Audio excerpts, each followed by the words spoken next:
Welcome to Crypto NFT Zone, a channel where future crypto millionaires come and gain true value. If you're not subscribed yet, you will be left behind.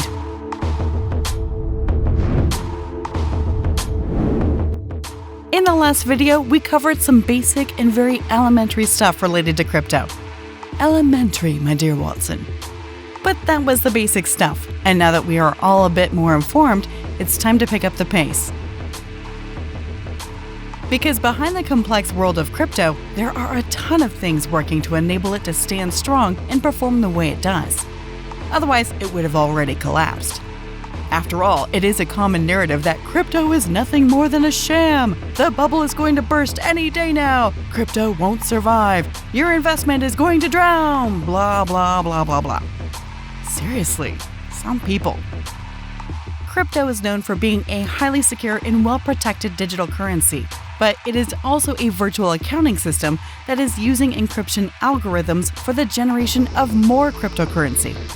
They exist only electronically. The only medium to cash it out is through crypto exchanges or via peer-to-peer transactions.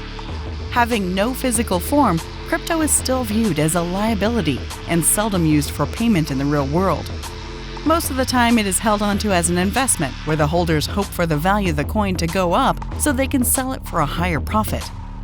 The generation of Bitcoin is still a process shrouded in mystery, as even the categorization of it is still a matter of controversy. Is it a store of value, an asset class, a type of currency, or a payment network? To make things simpler, it's just software.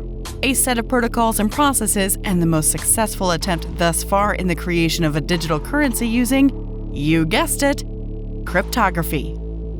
As the normal currency is kept in check, it is not as if banks are printing unlimited notes with no value at the back end that these notes denote, or are they?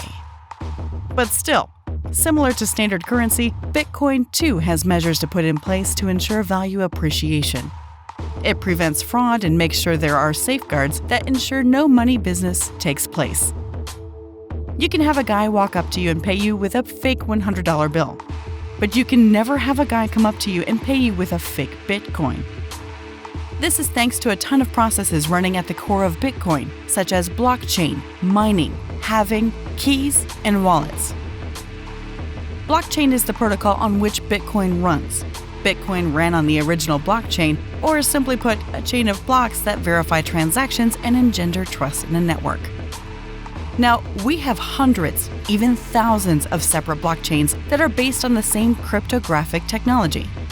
Each discrete block of information is chronologically arranged in the chain and offers a closed contract between any two parties for as long as the said parties participate and consent. This eliminates the need for any third, or rather, monitoring party. So no more banks. Oh, and do keep in mind that this blockchain is based on distributed ledger, the spreadsheet that's shared with everyone, and everyone has their own copy of it.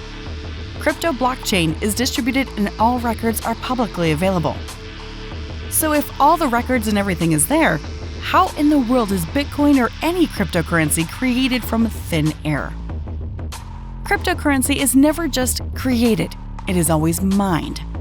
The process of mining is what allows a person to obtain Bitcoin and other cryptocurrencies.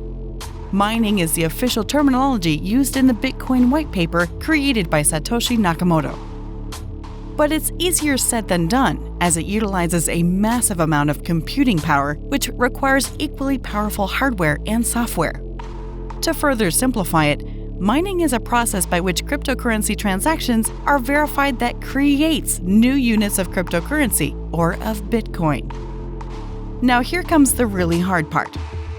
With each transaction, a miner, who is also serving as a node on the blockchain network, tries to decrypt the block which contains the transaction information.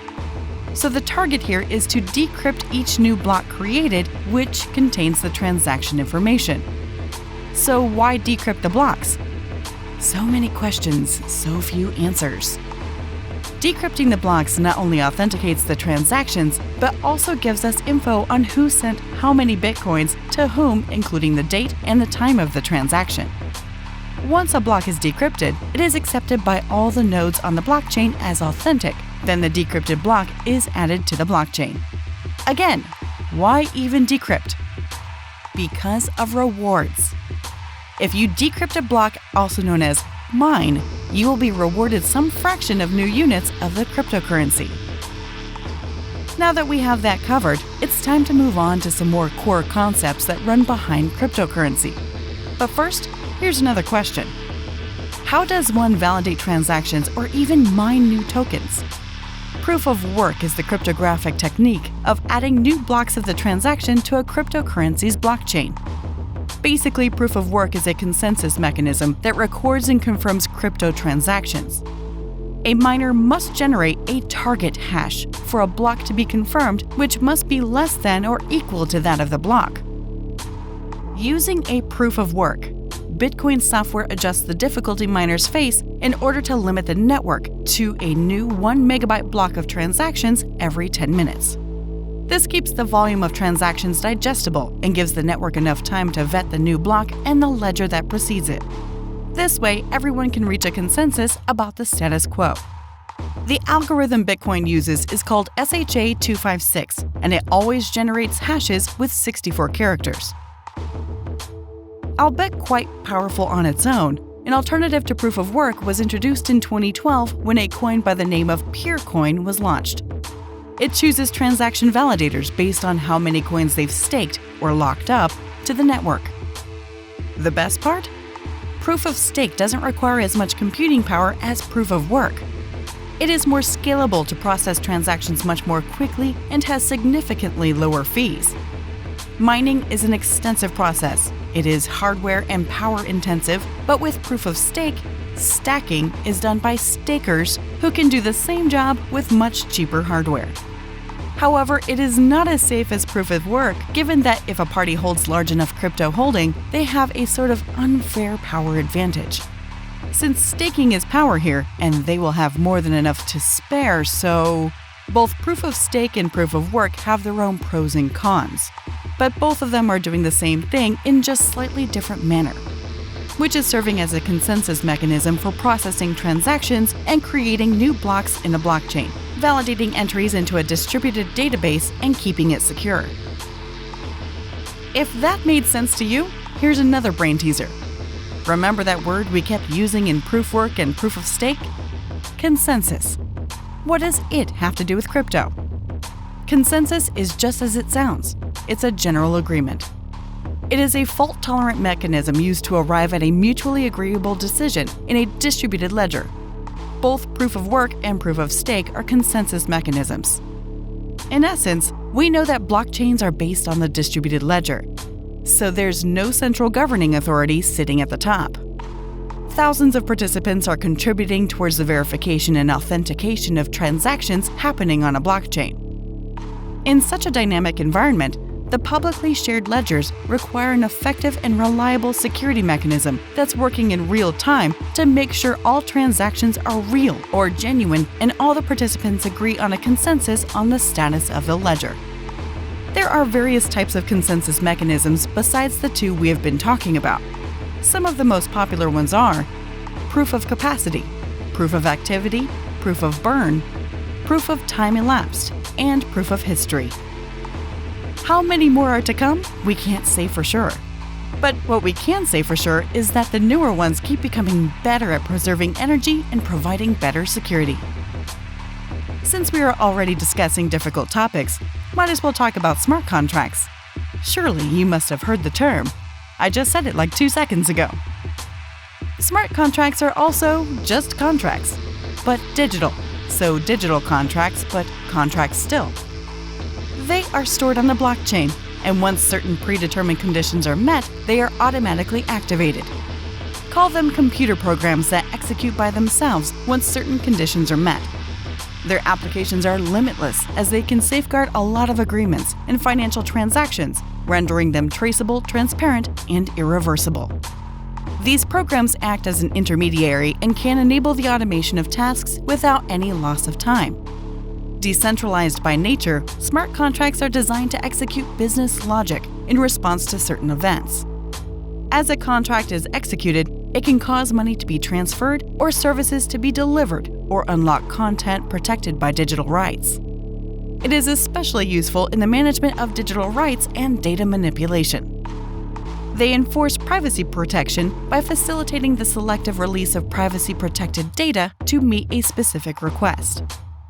Say, for instance, John has made a smart contract that if his Bitcoin wallet receives 5 BTC from Tommy's, an ABC object under his name will change its ownership to Tommy's.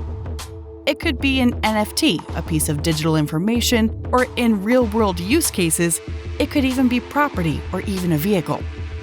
All of this works on the back of the cryptocurrencies to enable them to run securely and successfully, and not even half of it. All of this is based on blockchain, but is there just one type of blockchain? As it turns out, nope. There are more than a few types of blockchains. In total, 4. There are 4 different types of blockchain. But don't worry, it doesn't make any significant difference in terms of functionality, as the only difference is in the scope of access. The first type is the public blockchain that we are already familiar with. It is permissionless in nature and anyone is allowed to join. All nodes have equal rights and it is completely decentralized. Bitcoin is an example of a public blockchain. Then we have private blockchains or managed blockchains that are controlled by a single entity, or most commonly, an organization. There is a central authority that determines who can be a node and holds the power to decide how much right each node will have. Examples include business-to-business virtual currency exchange networks such as Ripple or Hyperledger. The third is the consortium blockchains, which are also permissioned blockchains that are governed by a group of organizations rather than a singular entity. They are more decentralized than private blockchains with higher levels of security. Finally, we have the hybrid blockchain, which, as the name suggests, is a hybrid between all the different types. Basically, they are controlled by a singular organization with a certain level of oversight performed by the public blockchain, which is needed to perform validation of certain transactions. Boy, that was a handful. Although there is a lot more to cover, we'll leave the rest for another day and turn our attention to something more interesting. Let's have a look at some of the more interesting cryptocurrencies aside from Bitcoin that also offer various opportunities to make the most from both in terms of investment and for use as a digital currency. We'll be ranking them in terms of their market capitalization. Tether, over $78 billion. Binance Coin, over $63 billion. US Dollar Coin, over $50 billion. Cardano, over $35 billion. Solana, over $33.5 billion. XRP, over $29 billion. Terra Luna, over $21 billion. Polkadot, over $19 billion.